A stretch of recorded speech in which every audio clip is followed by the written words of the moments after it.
نجح موناكو الفرنسي بالفوز على مستضيفه برشلونة الإسباني بهدفين مقابل هدف ضمن الجولة الأولى من دوري أبطال أوروبا مرحلة الدور الخميس.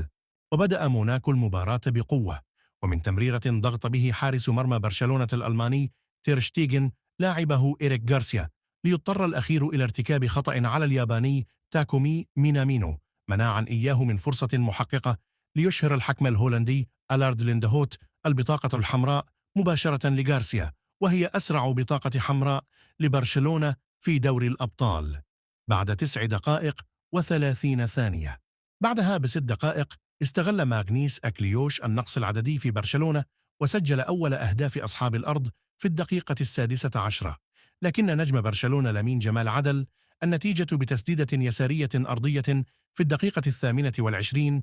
كانت أول تسديدة بين الخشبات الثلاث لبرشلونة.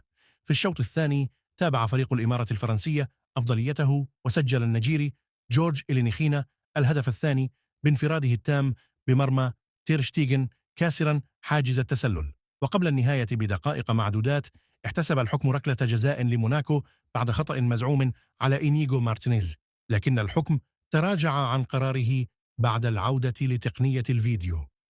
برشلونة يستضيف يونغ بويز في الأول من أكتوبر القادم على أرضه.